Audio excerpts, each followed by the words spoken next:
வணக்கம் நண்பர்களே. 2026 ஏப்ரல் மாத கிரக அமைப்புகளின்படி ரிஷப ராசிக்கான பலன்கள். இந்த 2026ஆம் ஆண்டினுடைய ஆரம்ப பகுதிகள் இந்த கூட்டு கிரகத்தினுடைய ஆதிக்கம் அதிகமாக இருக்கும் அப்படின்னு ஏற்கனவே இந்த வருட பலன்கள் எல்லாத்துலையுமே சொல்லியிருந்தேன். அப்படித்தான் இந்த கடந்த 2-3 மாதங்களாக இந்த கூட்டு கிரகங்களுடைய ஆதிக்கம் வலுப்பெற்ற நிலையில் உலகளாவிய விஷயங்கள் ரொம்பவுமே சலசலப்புகளுக்குள்ள உள்ளாயிடுச்சு. அதுலேயும் இந்த மார்ச் மாதமானது கிரகண நிலைகள் இருந்ததுனால போர் மாதிரியான அச்சுறுத்தல்களும் இன்னும் மற்ற விஷயங்கள் கூட ஒரு இன்டெசிஷன் மேக்கிங் அப்படிங்கிற மாதிரி தான் இருந்துகிட்டு இருக்கு. ஆனால் இந்த கிரகண மாற்றங்களால் ஏற்படக்கூடிய விளைவுகள்லாம் எப்படி இருக்கும் அப்படிங்கிறத பற்றி கூட ஏற்கனவே வீடியோலாம் போட்டிருக்கோம். ஆனால் இந்த ஏப்ரல் மாதம் அப்படின்னு பார்த்தோம்னா இந்த கூட்டு கிரகங்களுடைய ஆதிக்கம் அப்படிங்கிறது சற்று விலக ஆரம்பிக்குது. அதாவது முழுவதுமாக விலகிறது இல்லை, பட் இது வரைக்கும் ஒன்றாக இருந்த கிரகங்கள் அப்படிங்கிறது இனி அப்படியே நகர்ந்து விலகி போக ஆரம்பிக்குது. ஆனால் இந்த ஏப்ரல் மாதம் அப்படிங்கிறது கடந்த 2-3 மாதங்கள் இருந்த மாதிரி பெரிய அளவு ஸ்ட்ரெஸ் எல்லாம் இருக்காது. ஓரளவுக்கு எல்லா விஷயங்களுமே ஒரு கம்ஃபர்ட் ஜோனுக்கு வரத்தான் ஆரம்பிக்கும். பட் இன்னும் முழுவதுமாக பெரிய அளவில் கிரகங்கள் விலகலை அப்படிங்கிறதுனால அடிக்கடி ஏதாவது பதட்டம் அடைகிற மாதிரி நியூஸுக்குள்ளே கொடுத்துக்கிட்டு தான் இருப்பாங்க. பட் இருந்தாலுமே நாரதர் கழகம் நன்மையில் முடியும் அப்படிங்கிற மாதிரி தான் விஷயங்கள் எல்லாமே மாறும். அதனால் இந்த உலகளாவிய விஷயங்கள் அப்படின்னு பார்க்கும்பொழுது இந்த மாதம் ஓரளவுக்கு எல்லாமே கொஞ்சம் கட்டுப்பாட்டில் வரும் அப்படின்னு சொல்லலாம். பட் ஆரம்பத்தில் கொஞ்சம் அப்படி இப்படின்னு சொல்லுவாங்க. பட் இருந்தாலுமே அதெல்லாம் பெரிய தாக்கத்தை எதுவும் ஏற்படுத்தாது. பட் இந்த மாதம் இயற்கை சீற்றங்களில் கொஞ்சம் கவனமாக இருக்கணும். பொதுவாக சித்திரை மாதம் கத்திரிவேல் கொளுத்தி எடுக்கும் அப்படிங்கிறது தான் எல்லாத்துக்கும் தெரியும். பட் போன வருடம் பார்த்தீங்கன்னா சித்திரை மாதம் நல்ல மழை பெஞ்சுது, அதையும் ஏற்கனவே அந்த பலன்களை சொல்லியிருந்தோம்.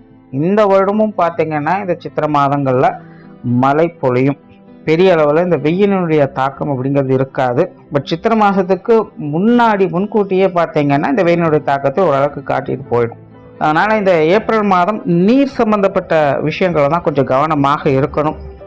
கடல் சீற்றங்கள் இல்லைன்னா ஆறுகள் அலப்பறித்து போகிறது, இல்லைன்னா அதிக மழை பெய்தால் அதனால் ஏற்படக்கூடிய பாதிப்புகள், இல்லைன்னா நீர்நிலைகளில் இருக்கக்கூடியவங்களுக்கு ஏற்படக்கூடிய பாதிப்புகள் அப்படின்னு இந்த நீர் சம்பந்தப்பட்ட தொந்தரவுகள் அப்படிங்கிறது இந்த மாதம் கொஞ்சம் அதிகமாகவே இருக்கும். ஸோ அதனால் எல்லாருமே அது சார்ந்த விஷயங்கள் காரியங்களில் கொஞ்சம் கவனமாக இருந்துக்கோங்க. அந்த ரிஷபராசிக்கு இந்த மாதம் உங்களுடைய ராசிநாதன் ராசிக்கு 12ஆம் இடத்துல சூரியனோடு சஞ்சாரம் செய்கிறாங்க. மறைவுஸ்தானமான 12ஆம் இடத்துல சுக்கிரன் இருக்கிறது அப்படிங்கிறது ரொம்பவே சாதகமான அமைப்பு தான். பட் ராசிநாதன் மறைவு பெறக்கூடிய நிலைகள் அப்படிங்கிறது நல்லதில்லை. அதாவது நல்லதில்லை அப்படின்னா கொஞ்சம் லேசியாக இருப்பாங்க, அவ்வளோதான். எதையும் கரெக்டாக ஃபோக்கஸ் பண்ண முடியாது, எல்லாத்தையும் அப்புறம் பார்த்துக்கலாம் அப்படின்னு காலம் தாழ்த்திக்கிட்டே இருப்பாங்க. செய்ய வேண்டிய வேலைகளெல்லாம் செய்யாமல் எல்லாம் பெண்டிங் வச்சுக்கிட்டே இருப்பாங்க.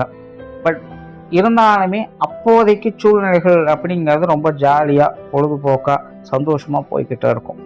ஸோ ரிஷபராசிக்காரங்க இந்த மாதம் முழுவதுமே கிட்டத்தட்ட அப்படி தான் இருப்பாங்க.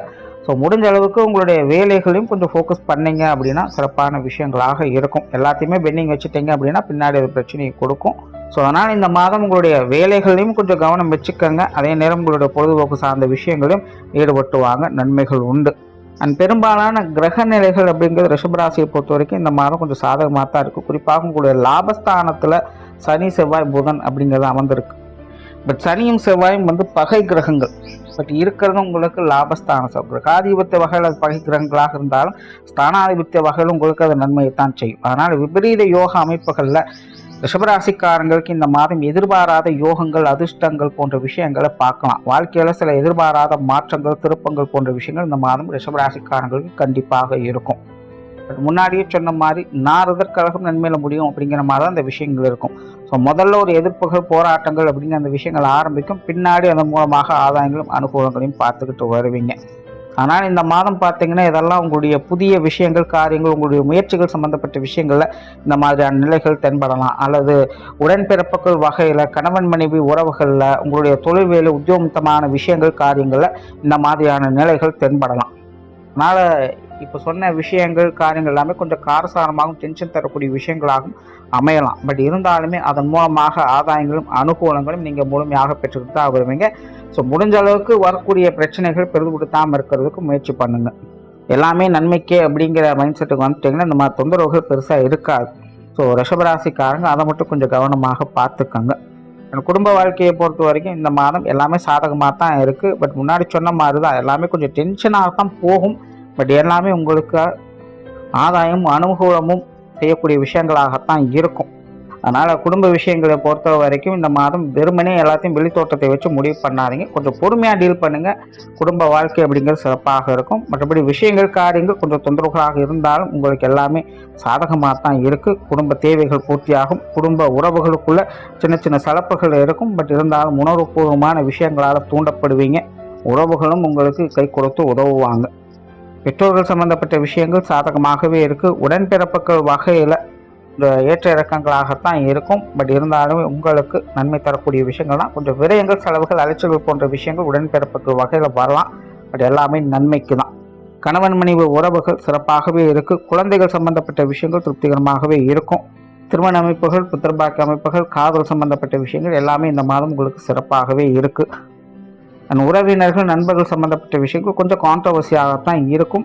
அதுவும் அனுகூலமாகவே முடியும். எல்லாம் நன்மைக்கு அப்படிங்கிற கான்செப்ட் தான் முழுக்க முழுக்க எல்லா விஷயங்களுமே செயல்படுது. உடல் நலத்தை பொறுத்த வரைக்கும் இந்த மாதம் உங்களுக்கு சாதகமாக தான் இருக்குது. பட் பெற்றோர்களோட உடல்நலம் சம்மந்தப்பட்ட விஷயங்களை கொஞ்சம் கவனம் எடுத்துக்கோங்க. அதனால் சிலருக்கு மருத்துவ விரயங்கள் அப்படிங்கிறது கொஞ்சம் தவிர்க்க முடியாதான் இருக்கும். பட் பெரிய அளவில் நெகட்டிவான விஷயங்கள் அப்படிங்கிறது எதுவும் கிடையாது. தொழில், வேலை, உத்தியோகம் சம்பந்தப்பட்ட விஷயங்கள் நல்லபடியாகவே இருக்குது. திடீர் எதிர்பாராத மாற்றங்கள், யோகங்கள் போன்ற விஷயங்கள் இந்த மாதம் கண்டிப்பாக இருக்குது. ஸோ அதில் கொஞ்சம் கவனமாக இருங்க.